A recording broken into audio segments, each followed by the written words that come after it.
बड़ी खबर बांग्लादेश से आ रही है। तारिक की जीत पर बड़ा खुलासा हुआ है। मोदी फॉर्मूले पर मिली जीत तारिक को, ऐसा खुलासा हुआ है। 20 साल बाद बीएनपी की जीत हुई है। तारिक की पार्टी को 212 सीटें मिली हैं। इस वक्त की बड़ी खबर आपको बता रहे हैं। तारिक की जीत पर बड़ा खुलासा हुआ है कि पीएम मोदी के फॉर्मूले पर उनको जीत मिली हुई है। आम चुनाव में बांग्लादेश नेशनलिस्ट पार्टी यानी बीएनपी को प्रचंड बहुमत मिला है और अब पार्टी अध्यक्ष तारिक रहमान देश के अगले प्रधानमंत्री बनने जा रहे हैं। लेकिन इस जीत की कहानी सिर्फ सत्ता परिवर्तन की नहीं है, बल्कि एक ऐसी रणनीति की भी है जिसमें भारत की चुनावी राजनीति की साफ छाया दिखाई देती है। बांग्लादेश के 13वें आम चुनाव में बीएनपी और उसके अध्यक्ष तारिक रहमान ने जिस तरह प्रचार अभियान चलाया, उसने राजनीतिक विश्लेषकों का ध्यान खींच लिया। भारत बांग्लादेश संबंध भले ही इस वक्त पूरी तरह मधुर ना माने जा रहे हो, लेकिन चुनाव प्रचार में भारतीय चुनावी अभियानों की झलक साफ दिखाई दी। सबसे ज्यादा चर्चा हुई है चाय अड्डा की। साल 2014 के लोकसभा चुनाव में प्रधानमंत्री नरेंद्र मोदी ने चाय पे चर्चा अभियान शुरू किया था। इस अभियान ने उन्हें एक जमीनी नेता की छवि देने में अहम भूमिका निभाई थी। ठीक उसी तर्ज पर बीएनपी ने चाय अड्डा यानी चाय पर अनौपचारिक बातचीत का सिलसिला शुरू किया। देश भर में चाय बैठकों का आयोजन किया गया, जहां युवाओं और आम नागरिकों से सीधे संवाद स्थापित किया गया। मीडिया रिपोर्ट के मुताबिक इस आइडिया के पीछे तारिक रहमान की बेटी जायमा रहमान की अहम भूमिका रही है।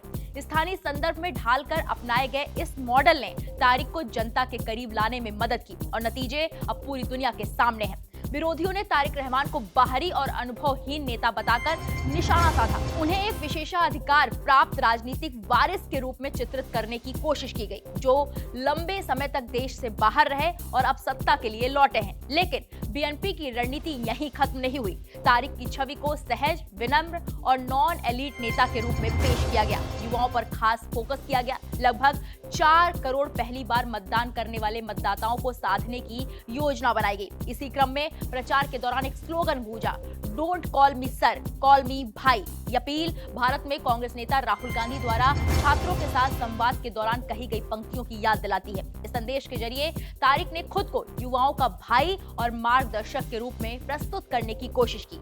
लक्ष्य साफ था, भावनात्मक जुड़ाव। डिजिटल युग को समझते हुए बीएनपी ने सोशल मीडिया पर भी पूरी ताकत झोंक दी। रील मेकिंग प्रतियोगिताएं शुरू की। यूट्यूबर्स और कंटेंट क्रिएटर्स को आमंत्रित किया गया कि वो अपनी रचनात्मक वीडियो के जरिए सुझाव और विचार साझा करें।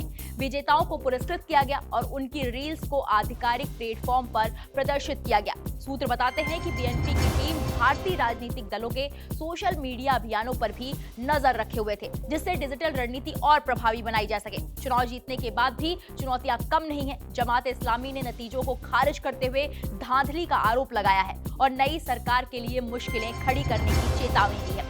ये आरोप भारत में कांग्रेस द्वारा भाजपा पर लगाए गए आरोपों की तरह माने जा रहे हैं। ऐसे माहौल में तारिक रहमान ने अपने पोस्टरों पर नारा दिया, आई हैव अ प्लान। ये नारा अमेरिका के पूर्व राष्ट्रपति बराक ओबामा के मशहूर चुनावी अभियान यस वी कैन के तर्ज पर माना जा रहा है। भारतीय चुनावी अभियानों से प्रेरित रणनीतियों ने बीएनपी को नई ऊर्जा दी है। चाय अड्डा से लेकर युवाओं को भाई कहकर संबोधित करने तक और डिजिटल फॉर्म पर रील प्रतियोगिताओं तक हर कदम सुनियोजित और लक्ष्य आधारित था। अब सबसे बड़ा सवाल यही है, क्या चुनावी रणनीति की ये सफलता शासन भी बदल पाएगी? क्या आई हैव अ प्लान जमीन पर उतर पाएगा? बांग्लादेश की राजनीति एक नए अध्याय की शुरुआत कर चुकी है। अब दुनिया की नजर इस पर है कि ढाका किस दिशा में आगे बढ़ता है। फिलहाल तारिक रहमान की चुनाव जीतने की रणनीति को पीएम मोदी के फॉर्मूले के तर्ज पर देखा जा रहा है। लोग यही कयास लगा रहे हैं कि तारिक रहमान ने मोदी के फॉर्मूले को फॉलो किया, इसलिए चुनाव जीते। हालांकि उनकी खुद की बेटी ने कई सुझाव दिए। फिलहाल तारिक रहमान ने 200 का आंकड़ा